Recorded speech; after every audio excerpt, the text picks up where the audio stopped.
Welcome to the BAI show. My name's James Rankin and I am here with Dawn from Futureproof Property. Too many PRs or proofs or me trying to explain who we've got here in the seat, but I'm wrapped and very, very excited to have you on. It's been a journey. I've got to see inside of your business over the year and a half that we've been sort of working together. And I guess for anyone listening at this point, the person you're about to hear from operates a 7-figure business from their kitchen table. I won't say her. The team at Futureproof work out of the kitchen table at the moment and producing some amazing results. So welcome. Thanks, James. Yeah, we've moved on from the kitchen table. There's a few desks now, but yeah, we certainly make our way back to the kitchen table. Yeah, it's like that hub, right? It's I think it is so natural the way that your business has flowed into like what it is today. And that picture, I don't think it like detracts from professionalism. I think it's just who you guys are, and it's just like the quality of what you do and who you help. You know what I mean? Like you're not walking into $10,000 a week offices. You are working with everyday people because you guys are everyday people. 100%. Yeah. Yeah. There's no ego, so we don't need all the gear and no idea, or as my nana would say, all fur coat, no knickers. So we just walk the talk. So we always kick off the podcast as, where you were before, like pre-BA. So immigrant to Australia, one of 6. So eldest? One of 4. So the eldest of 4. Yeah. Eldest of 4. And yeah, what was that journey like, coming to Australia, getting out of Ireland? I think there's some common phrases that you use of where you were from in Ireland.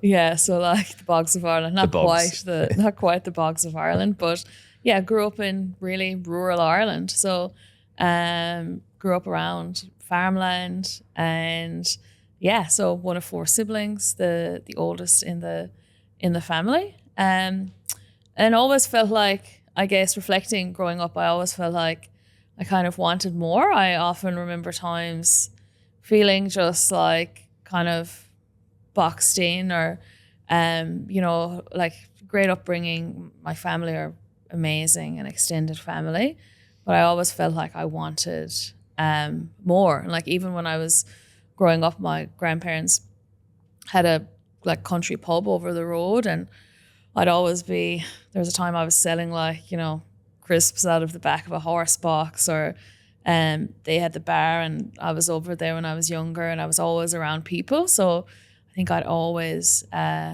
learned that art of kind of communicating with all sorts of different people from when I was very young. So entrepreneurial, like in that aspect, like you were interested in their business. Yeah, but I just didn't know that it was that until we started our own business. So reflecting back, there was always times where I felt like I had that like entrepreneurial spirit, but I didn't know what it was. Even when I was nursing, so I was nursing for like 15 years.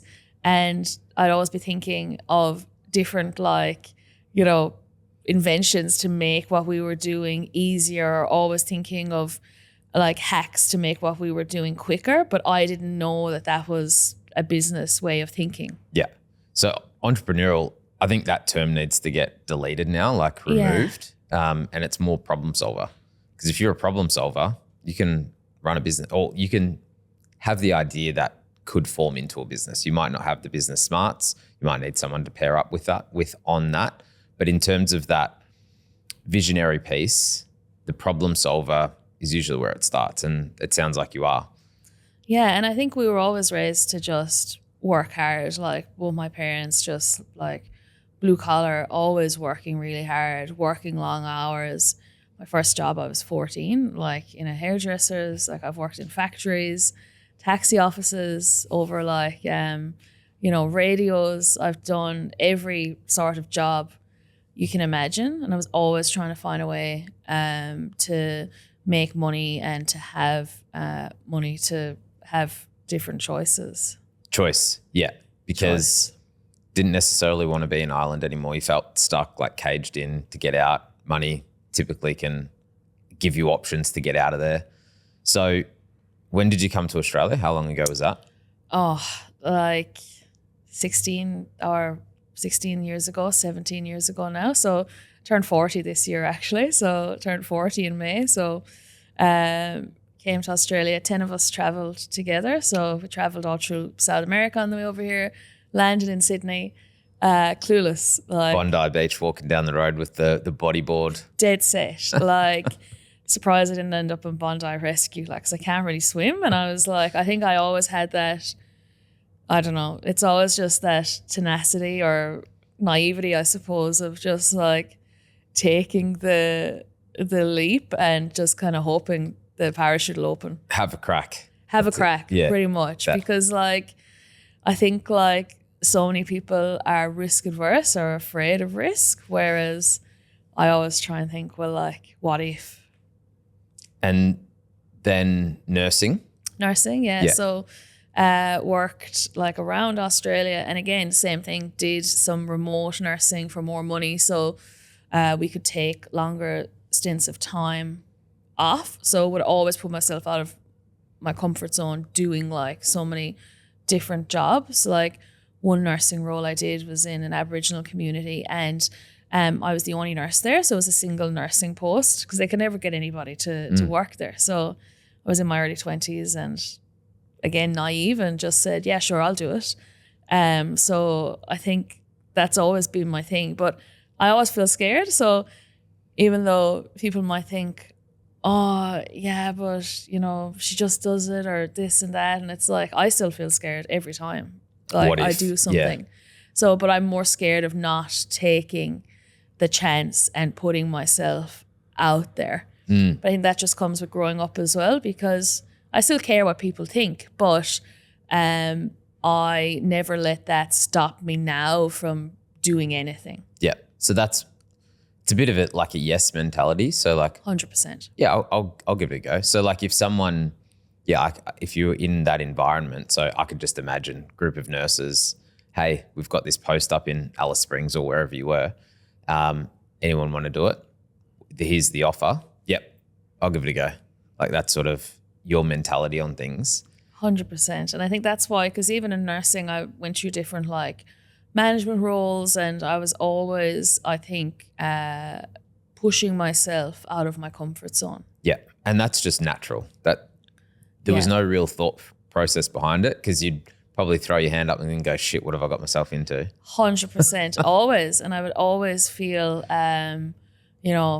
whatever people want to call it, that imposter syndrome. But everybody's an imposter when they're a beginner, but you're only an imposter to yourself. So nobody else knows that. And it's probably like a bit of self-belief, because I look at people that have gone on to do things, and even myself, but if you saw someone doing it, you know what I mean? Like someone would have been on that post before.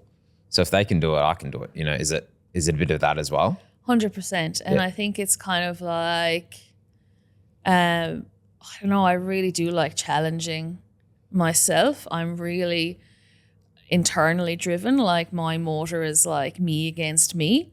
Like I'm always just like battling myself. It's the only way to be, right? Like we talk about comparison, and even what I was referring to before, it's possible, because I like comparison, to go, well, yeah, if that person can do it, how are they different to me? Like what's the skill set? I can learn those things and do that thing. 100%. But I think a lot of the time as well, and even as a woman in business, you can kind of downplay your success. And I used to do that a lot at the start, because, you know, you hear different things, or like people say, oh, she's just lucky, or oh, it's just because she's Irish, or oh, it's just because of this. And a lot of the time people just like to try and diminish what others have achieved, because they haven't put themselves out there to actually do it. Of course. But like none of it's luck. Like it is literally hard work and focus in the right area. So yeah, if you've too much time to be focusing on what other people are doing, you're probably not busy enough doing what you should be doing. Yeah, there's a classic image of Michael Phelps winning like the 100-meter race or whatever it was, and then there's a guy in the lane next to him or a couple over, and he's behind him and he's looking over, and it's just like focus on what you're doing, not what others are. 100%. And it's just like classic. So that's where a bit of the naivety comes into it, because it's just like, I don't even know what anyone else is doing. Like I was having a conversation last night with you guys at dinner, and one of the other people said the same thing. He's just like, I don't know these people, you know what I mean? And I actually enjoy that as well, you know, like not knowing things about other businesses, because I'm just like, cool, that's what we're doing. You know what I mean? I don't really care what they're doing. 100%. You can get little bits and pieces and probably like what not to do. You know, definitely. I've experienced that. I've had clients come through and I've experienced that. But if we just go back to, because we'll get into the BA biz, but in terms of, your psyche and wanting to do this, what made you start getting like interest in property, I guess? So I still remember the very first moment that Melissa and I were renting in Melbourne, 1-bedroom apartment, and we were outside in the balcony and we heard an auction going on next door, and this is like 15 years ago, and we were like, wow, like that place sold for 300 and whatever thousand. We were like, so Mel was looking up that mortgage would be less than what we're paying in rent. We're like, what are we doing? Like, we need to get into property. So nobody in our family had ever come from like business or investing, and I think we always just wanted to like put ourselves out there. So that got us first into property, and we bought our first place that we lived in for a few years, accidentally timed the market sold that, and then upgraded to another place in Melbourne. And then we had our son, Harrison. So then we were like, how are we going to help Harrison have more opportunities, and how are we going to have more money beyond our jobs to have those opportunities? So if I had, gone on and finished my nursing master's, that would have only given us another 10K a year. So I was like, oh, that's not enough kind of ROI. Because what's it cost for a master's? So I'd done like the grad cert, so I'd done the first year of it, and then it would have cost another 10 grand to do the master's, to then only end up with another 10K a year pre-tax. So then, we saw one of the ads for, be a buyer's agent. I said to Mel, I was like, I could do this as a side hustle. We can keep growing our portfolio, because what we had done is we'd started investing in property ourselves. So we just became addicted to learning about property, learning about investing, watched every YouTube video, listened to every podcast, read every book. And we bought, when we were nursing, I was nursing, like 4 properties in a year. I was working a second job. I was doing overtime. So we felt like, because of the growth that we had in our own personal portfolio, we were like, we can help other people do the same thing. So then when we saw the ad for BAI, we were like, I could just do this as a side hustle, just get us enough to keep building our portfolio. But then it turned into a lot more. And you guys were in, nursing, and you mentioned Mel as well. You guys weren't on crazy money. Like, no. People would hear 4 properties, and they're not 1-bedroom apartments in Timbuktu. No. They're houses. Houses on land, yeah. 4 in a year. Yeah. Some people would think, how the hell is that possible? You know what I mean? Like, you must be on $1 million a year. No. So like, we were buying in timing markets in regional locations. We were buying in Perth, Townsville, and we just worked a lot, and we had Harrison and budgeted and did all the hard stuff that other people don't want to do. Exactly. The hard stuff that people don't want to do, getting outside of your comfort zone. It's, because you can see the goal, it's like, well, if I go and do this thing, so if I want to achieve this thing, buy another property, mortgage broker says, you need another $10,000 of income. Sweet, I'll go and get a job. go work at 7-Eleven, whatever it is, you know what I mean? Just to fix that need, where a lot of other people would just go, oh, but you know, I want to play soccer on Wednesday night, you know what I mean? So I've got to prioritize that, and whatever it is, you know what I mean? There's always these excuses versus just like doing the thing. And in terms of that purchase, the investment side of it, like learning about investment, so even in your own purchasing journey, like where did you learn most of the info on like what to buy? YouTube, podcasts. So Rich Dad Poor Dad, of course, a classic, but there was loads of other kind of influencers out there that we were watching. And I think it really set us apart stepping into the BA industry, having the credibility of having put the work in and having built the portfolio.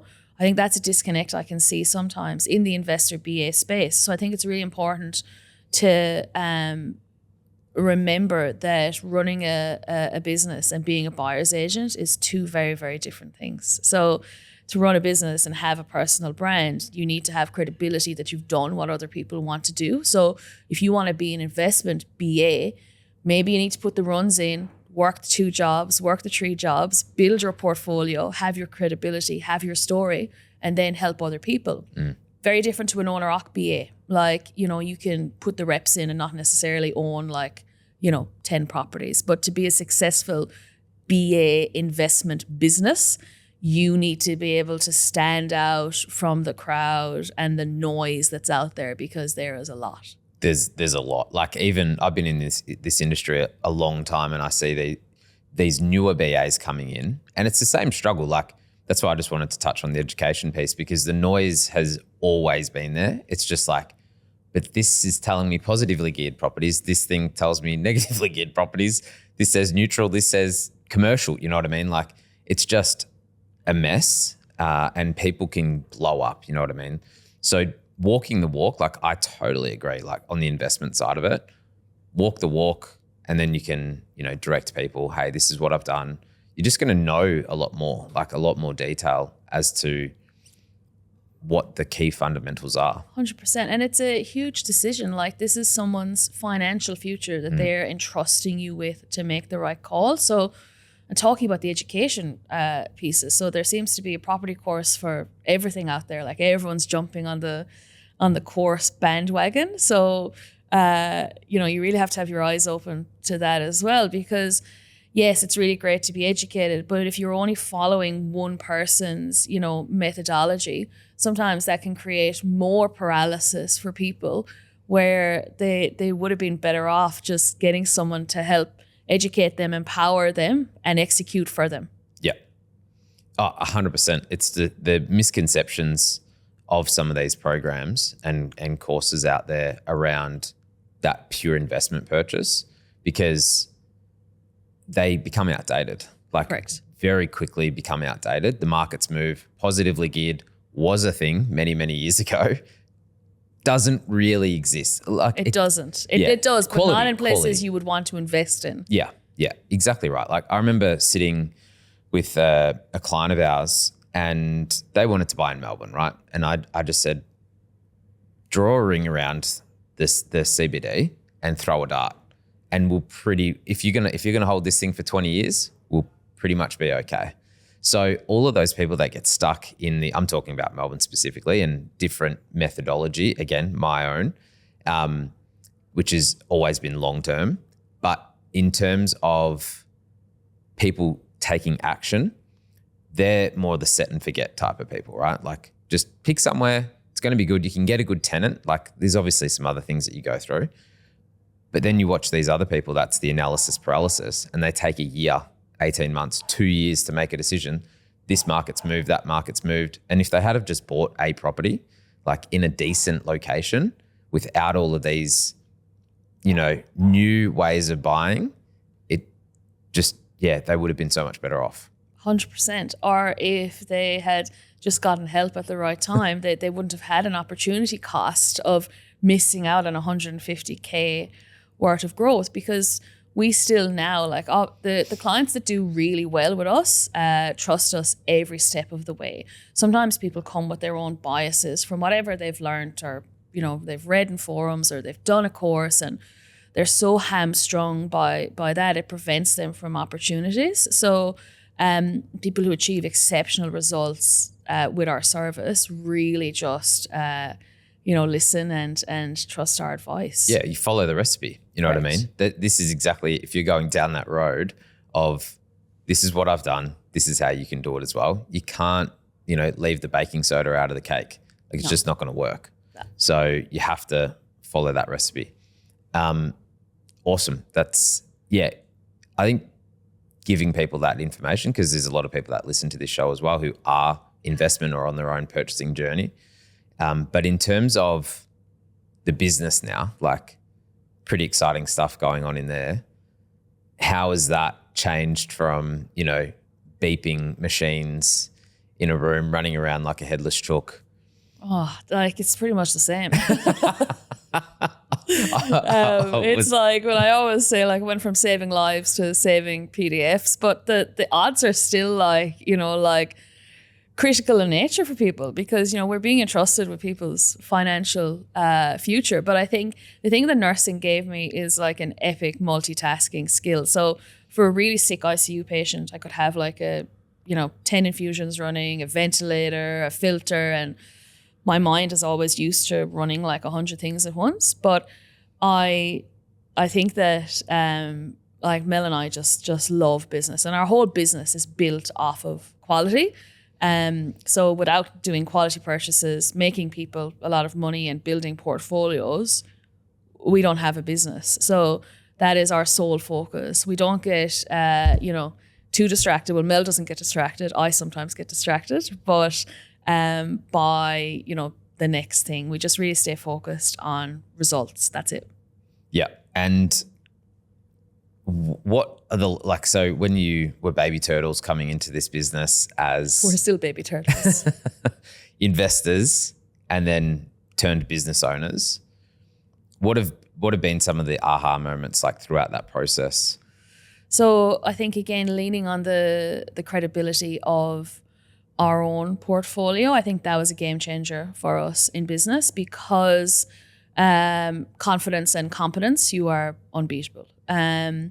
And for us, it was knowing that there was going to be hard days. Like, business is not easy. Like, every day there'll be some fire you have to put out. There'll be something you have to encounter. There'll be a no. There'll be knockbacks. There'll be setbacks. So you have to be able to push on through that. And the bigger you get in business, the more noise there is. So from either people, wanting to do what you've done, or people who, just everyone always has something to say. And I think the really interesting thing, the real aha moment for us when we started the business, was so many people in our lives who were like, oh, I can do that. I can buy houses for people. Like, that looks like, so easy. And it's like, sure, yeah, that's all we do. Not at all. It is so hard. But I remember listening to a thing actually with Hormozy recently, and he was saying that people who start business initially, it's like this foolish optimist, where they're like, oh, this will be easy, this is great. And then they turn into this mad pessimist, because they're like, oh, wow, business is really, really hard. Yeah, totally. And we've mentioned her a couple of times, but your secret weapon. Yes. In the back there. Co-founder. Yeah. Melissa. Absolute weapon. Oh, she's next level. So Mel is so analytical. She's our quality control future-proof, because our whole thing every day is, our whole thing we say is not buying crap properties. So that's our whole ethos, and building portfolios. And we've recently pivoted as well, because, incomes have not kept up with the way house prices are growing. So we want people to have freedom, in a 5-year window, not a 15-year passive income of 100K. So our whole goal now is, we've had a lot of people come on who have 600K mortgages, 800K mortgages, and we're helping them be mortgage free in a 5 to 7 year window, to really give them freedom, because most of their income is going on their mortgage. So we want them to have that freedom of time quicker. So it's not because everybody sprouts the same, 100K passive income. And what does that even mean? Like, you're still working, you still have a mortgage, you still have debt. So we're constantly adapting to meet where our clients are at and helping them. And we can do that because we run a small boutique business. Like, we've no interest in scaling for the sake of it. Yeah, and you've got a real handle on who your client is. Yeah. And that's, I think, what is special. And it's taken a while, it's taken a while to get there, but that leads to such a simpler message and simpler business, like, overall, right? Because if you have all these different preferences, it's harder to deal with, right? So you're building out those efficiencies, but not so much the exact client set, but what is a bad property for them. Like when you say crap property, like, you're not buying crap property. Like, what's a crap property for your group? So, like, we just never compromise. So our whole ethos is good enough is not good enough. And Mel and I have a number of robust discussions about that. And I think that's what makes our business so successful. Is that, for every 20 properties, 30 properties we see or get sent across our desk, we might accept one. So, when we're dealing with a small number of clients a week, we never have to compromise on our ethics or morals. And so, seeing other people in our space and other agencies, that's like, I think, a big reason why we didn't scale and why, 50, 100 staff is not for us, because I like to be able to sleep at night knowing that we've bought amazing properties for all of our clients without compromising, because we've been under pressure of having like massive numbers a month. And what's like a go-to sense check on a property? So the DD is like crazy on the for us to decide on a location to invest in, suburbs wise, takes months. So, and we need to have suburbs for each different client who comes to us. So a client coming to us who needs equity within 12 months and they've borrowing capacity to buy again, that location's got to be very different to somebody who only has, 800K. They're not going to get any borrowing capacity for another few years. So we meet the client where they're at. So we never force them into our model. We really focus on their brief and getting them a property that suits them. So for us, we're all about investing that, complements their life. It doesn't complicate it. Yeah. Yeah. And there's really only, a few different models to follow anyway, right? Like, yeah. So that one fits not into rocket this science. One. Yeah, exactly right. Like, we're not reinventing the wheel here. Yeah. It's property investing, but like you said, like, your ethos is long term. Ours is timing markets, get equity to go again. Yeah. Yeah. It's. I think I did the maths or like a bit of research on how many there actually are, and it's only around 4 or 5, like real ones. There's probably variations of that, but there's really only those 4 or 5. And yeah, if you can understand and meet your clients where they're at, it's obvious why you're getting those results, right? Because you do have that one-to-one, like I see even in your marketing, it's like the one-to-one nature of you working with the client. And I think that's a key point of difference as well, because you get to know them and build their trust, and then they want to come back and work with you again, especially if it's like a multi-purchase journey. Correct. And a lot of our clients, like one of our clients, he actually just, went unconditional on his 5th property with us in 14 months. So, and it's just an honor to be able to do that for people. There was a client that was so inspiring, and they did 3 purchases with us in like 6 months. And after her first purchase, she found out she was like diagnosed with breast cancer. She came back and she was like, look, I just want to keep pushing. She was going through like chemo, buying investment properties with us. And they're such an amazing family, so grateful, and just really valued the service. And like, that's like huge to me. Or even people who in their 20s and they were really scared and it was their first property and we were able to help them with that. So And I think we've just evolved over time and realized that, you know, like nothing is an emergency and we can help people through this stuff, and really just, I really do just like look after them the whole way through the process and just really like give a shit. So like genuinely, even going into any discovery call or strategy call, I never think of it as like a sale. Like that's never in my mind. It's literally like, oh, who am I talking to? Like it's never like, yeah, that's just never come into my mind. Like genuinely, it never comes into my mind. Yeah. And what's the average client look like? Oh, it's so like, they're so different. So like we attract a wide range of people. So like we could attract like, you know, like doctors, psychologists, tradies, business owners, real estate agents, property managers, CEOs. Like we for some reason attract a really broad range of people. And I think as well, somebody actually said it to me, and I think it's from growing up, is that just being able to talk to anybody. So I would always treat anybody the same, no matter if they were the prime minister or the cleaner. I just always treat people the same. Because even when I was young, like 8 or 7 or 8, like my nana would be, you know, cleaning hairdressers, or she would always be doing cleaning jobs. And I would go with her and like help her. And I think, yeah, it's always just like working and like just, you just have to have that dog in you to like work. Totally. So wide range of clients, meeting them on what they want, which is typically, you know, financial freedom of some sort or future-proofing their life. Correct. It's amazing. Like, I think I've asked you before, what's the end goal? Like, what does the business look like? If you fast forwarded, you know, 12, 18 months, what would the day-to-day look like?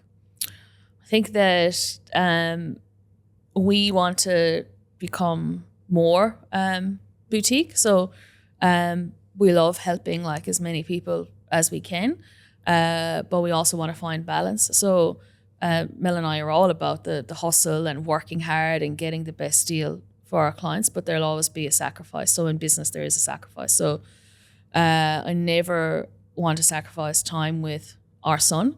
So that's always a priority, and it has to be like really good work for that to be compromised. And I think that's when we had the discussion around scale and scaling with staff and do we take this to the moon? And I realized, Mel really realized that the opportunity cost of that would be a solid 2 years in the trenches where we would have to give up more time with Harrison. So we were never prepared to do that. So I know on the other side of scale, there may have been more freedom of time for us, but we love working in the business. So I think there's a business model out there within the BA space for everybody. So you want to go to the moon, sure, go for it. But there'll be challenges with that. There's challenges with our business model. So where we see ourselves in the next 24 months is still just like smashing it, doing what we're doing. Mel is really becoming more into AI now and trying to stay ahead of the game, because, you know, you don't adapt, you die. So we're always thinking ahead. I'm always like, you know, like you would say, doing like SWOT analysis, trying to figure out, and that's just my own mindset. I'm always just kind of like wanting to improve. Yeah, it's when you get to a point when, you know, you've had success in the business, like it is a successful business. If you want to go to the next level, it's not necessarily more clients. No. It's just like, how do we help them better? How do we help them more efficiently? And optimize, as you would say. Yeah, optimize. I know it gets overused, but it's definitely a good term to use, because it's just those efficiencies, like those little tweaks that you can make. So it's like, okay, well, I really want to help as many people as possible, but if I let everyone in, the quality drops. Yeah. So it's like, it is this balance, right? Like it's just the scales going like this, left and right until you get to that sweet spot. And it sounds like over the last 12 months, you've gotten to that balance point. You know what I mean? Oh, it's very close. You still might be going up and down a little bit, but you're almost at that balance point of just like, this is where we want to be. Correct. Yeah. I think so. It feels, and it just feels really good with the clients. Like the clients are really happy. And I think because we'll be 2 years in business in June, so we're still very like young in business, but I think we've learned how real estate works now in quarters. So we're in a real push phase now, February, March. It's really generally a very busy time. So we're just in that real push phase. But I think that within our business, like we can outwork anyone. So I think that's our main point of difference. Yeah, absolutely. And it is that ability to push. And I think, yeah, you guys are such a unique combination, and the results obviously speak to that, because I even anyone listening, we haven't got into numbers, and that doesn't really need to come into it. But in terms of running a business, there are some key fundamentals to have in that. And when you're doing this yourself, it's a lot of work. So having that person with you, having support, you know what I mean, like to go through that journey is super important, so that you can, just keep growing. For sure. And I think it's important as well for people not to be disheartened. So if you are out there and you're trying to start a business and you're like, oh, it just seems like the impossible mountain, remember that most people like give up when they're rejected, but it's business. You're going to get slapped in the face every day, like literally every day. There will be some issue. Something will happen with a real estate agent, a client, a building and pest. Something will happen with someone's finance. So you have to have that real like solutions focused. How can we solve this problem? And your attitude has to be never give up. You really just have to like push yourself to the max. And if something goes wrong in the business, 99.9% of the time it's your fault. So you have to like take complete ownership as well.